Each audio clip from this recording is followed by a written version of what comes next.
വേങ്ങരയിൽ കുറച്ച് ദൂരം പോയാലേ മിനി ഊട്ടി എന്ന് പറയുന്ന സ്ഥലമുണ്ട് വേങ്ങരയിൽ. സൂപ്പർ സ്ഥലം, പണ്ട് നമ്മൾ പോയിരുന്നു. അപ്പോൾ വേങ്ങര നല്ല ചൂടായി. നമ്മളിപ്പോൾ നിൽക്കുന്ന സ്ഥലം സഭാ സ്ക്വയർ. അതായത് ഈ സഭാ സ്ക്വയർ എന്ന് പറയുന്നത് ഇവിടുത്തെ LDF സ്ഥാനാർത്ഥിയുടെ പേര് സഭ എന്നാണ്. അവിടെ നിൽക്കുന്നുണ്ട് സഭ.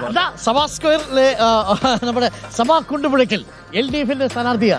ഇതിന്റെ എല്ലാം ചക്രവർത്തിയാ. രണ്ടും മൊട്ടയാണ്. വോട്ടിന് അങ്ങനെ ആവൂലല്ലോ അല്ലേ? ഹോട്ടലിൽ ബാക്കിലുണ്ടാവും. അതേപോലെ തന്നെ ഇവിടെയുണ്ട്. ആണല്ലേ? KM ഷാജി നേരിടാൻ വേണ്ടിയിട്ട് LDF അയച്ചിരിക്കുന്നത് നമ്മളുടെ സബാഹിനെയാണ്. സബാഹിന്റെ ഒരു പ്രത്യേകത എന്ന് പറഞ്ഞാൽ എന്തറിയോ, ഞാൻ കഴിഞ്ഞ തവണ നവകേരള സദസ്സിനാണെന്ന് തോന്നുന്നു. അല്ലല്ല, അതിന് ശേഷങ്ങൾ വന്നു. അതിനുശേഷം നേരത്തെ പറഞ്ഞത് വേണം തിരിച്ചു പറയാം. സഭാ കുണ്ടുപുഴക്കലിനെ നേരിടാൻ KM ഷാജി എന്നാ. കാരണം സഭാ കുണ്ടുപുഴക്കൽ നേരത്തെ സ്ഥാനാർത്ഥി. അങ്ങനെയാണ് കേട്ടോ. തിരിച്ചു സഭാ കുണ്ടുപുഴക്കലാണെന്ന് അറിഞ്ഞപ്പോൾ KM ഷാജി കാസർഗോഡ് ഇങ്ങോട്ട് കൊണ്ടുവന്നു എന്നുള്ളതാണ്. അപ്പോൾ എന്തായാലും കനത്ത പോരാട്ടമാണെന്നുള്ളതാണ് ഫീൽഡിൽ നിന്ന് കിട്ടുന്ന റെസ്പോൺസ്. എന്തായാലും നല്ല മത്സരം ഉണ്ടാവും. സഭ അതാദ്യമായിട്ടാണ് തെരഞ്ഞെടുപ്പിലേക്ക് നേരിട്ടിറങ്ങുന്നത്. നിയമസഭാ തെരഞ്ഞെടുപ്പിൽ ഇതിനു മുമ്പ് ഞാൻ സ്വതന്ത്രമായിട്ട് അല്ല, പാർട്ടിയുടെ ഒരു മുന്നണിയുടെ ഭാഗമായിട്ട്. ഇപ്പൊ ഇവിടെ എഴുതിയേക്കുന്ന പരസ്യം കണ്ടോ? ഇത് ഏതോ ഒരു സ്ഥാപനത്തിന്റെ പരസ്യമാണ്. നടന്നു തുടങ്ങാം പുതിയൊരു ജീവിതത്തിലേക്ക്. നടന്നു തുടങ്ങും. ആണോ? ഉറപ്പാ. എനിക്ക് എന്റെ നാട്ടുകാരെ വിശ്വാസമുണ്ട്. ആണോ? അത് അത്ര വിശ്വാസം? കാരണം ഞാൻ ഈ 5 വർഷം ഇവിടെ ഉണ്ടല്ലോ.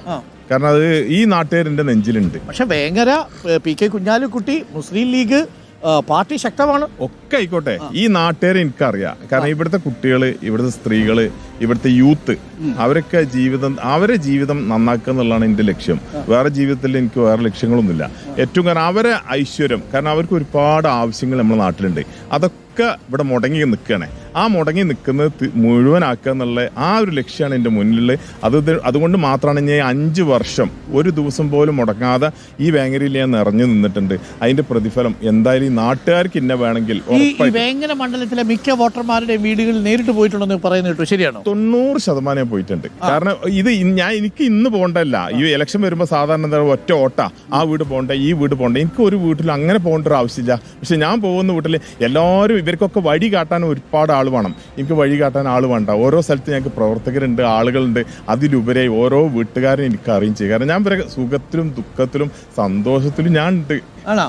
ഈ സഭാ സ്ക്വയറിൽ കുറെ ആക്ടിവിറ്റി ഒക്കെ നടക്കുന്നത് കേട്ടു. എല്ലാ ദിവസവും പരിപാടികൾ അവിടെ. ഏകദേശം 2000 പേര് ഒരു ദിവസം സഭാ സ്ക്വയറിൽ എത്തുന്നുണ്ട്. അതുകൊണ്ടുള്ള ഗുണം എന്താന്ന് പറഞ്ഞാൽ ഇവരെല്ലാവരും ഞാൻ കാണുന്നുണ്ട്. കുട്ടികളെയും മക്കളെയും സ്ത്രീകളെയും എല്ലാവരെയും കാണുന്നുണ്ട്. എങ്ങനെയുണ്ട് നമ്മുടെ സഭാഹിന്റെ വിജയസാധ്യത? വിജയിക്കും, നല്ല വോട്ടിന് വിജയിക്കും. കാരണം വേങ്ങരയിൽ നിന്ന് ഇത് വേങ്ങര മണ്ഡലം നിലവിൽ വന്നതിന് ശേഷം ഇവിടുന്ന് UDFന്റെ പ്രതിനിധികളാണ് വിജയിച്ചു പോയിട്ടുള്ളത്. പക്ഷെ ഇവിടെ വികസനപരമായിട്ടുള്ള ഒന്നുമില്ല. ഇവിടെ അതാണ് സഭാഹ് വരുമ്പോൾ മാറാൻ പോകുന്നത്.